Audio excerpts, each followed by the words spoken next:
প্রিয় ষষ্ঠ শ্রেণীর শিক্ষার্থীরা, আজকে আমি তোমাদের গণিত বইয়ের অনুশীলনী 4.1-এর 6 ও 7 নম্বর প্রশ্নের সমাধান করে দেখাবো।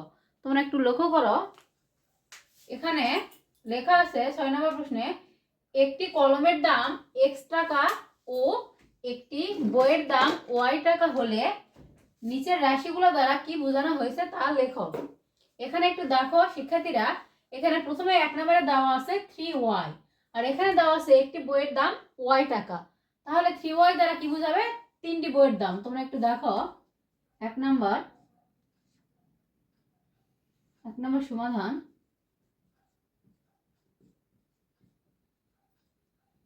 এখানে দেওয়া আছে 1 নম্বরে 3y,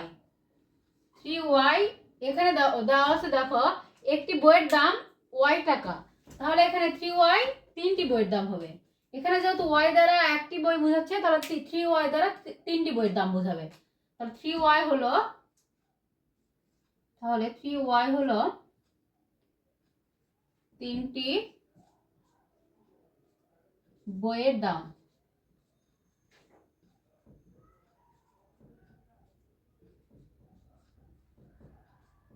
শিক্ষার্থীদের দেখো, পরে 2 নম্বর অঙ্কে দেওয়া আছে 7x।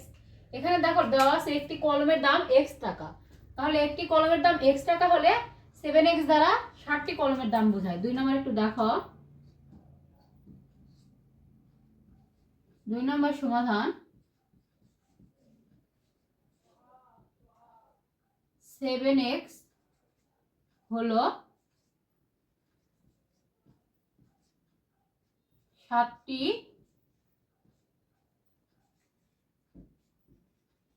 কলমের দাম। শিক্ষার্থীরা একটু লক্ষ্য করো, এখানে 3 নম্বর প্রশ্নে দেওয়া আছে x + 9y। তোমরা একটু দেখো, এখানে একটি কলমের দাম x টাকা ও একটি বইয়ের দাম y টাকা। এখানে দেওয়া আছে x + 9y। তাহলে দেখো একটু 3 নম্বর সমাধান।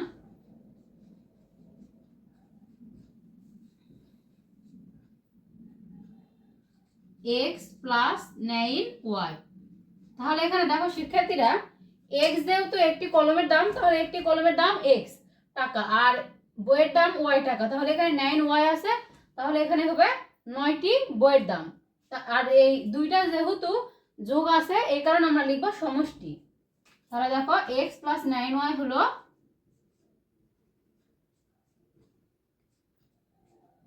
একটি কলম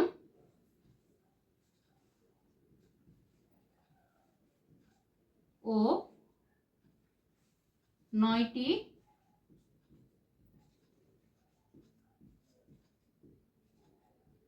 বইয়ের দামের সমষ্টি।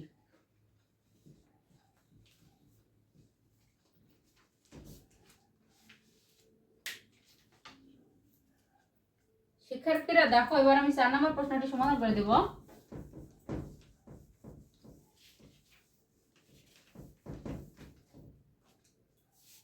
এখানে দেখো 4 নম্বর প্রশ্নে দেওয়া আছে 5x + 8y।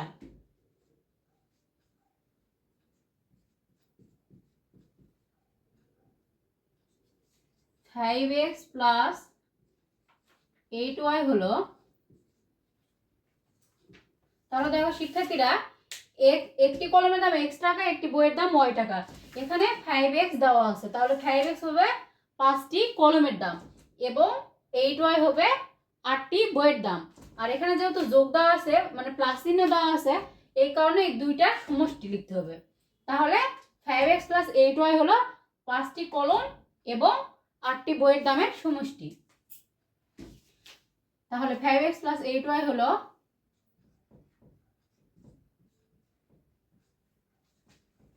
5টি কলম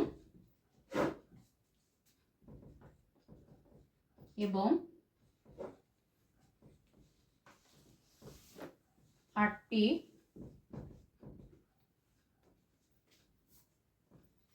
বইয়ের দামের সমষ্টি। শিক্ষার্থীরা দেখো, এখানে 5 নম্বর প্রশ্নে কি দেওয়া আছে? 5 নম্বর প্রশ্নে দেওয়া আছে 6y + 3x, 6y plus 3x। তাহলে দেখো সমাধান 6y প্লাস 3x হলো, এখানে দেখো শিক্ষার্থীরা 6y প্লাস 3x দেওয়া আছে। এখন y হলো একটি বইয়ের দাম আর x হলো একটি কলমের দাম। তাহলে 6y হলো 6টি বইয়ের দাম এবং 3x হলো 3টি কলমের দাম।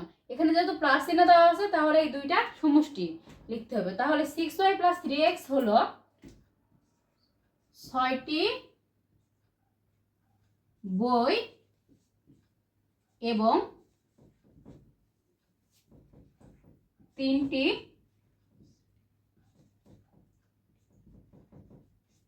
কলমের দামের সমষ্টি।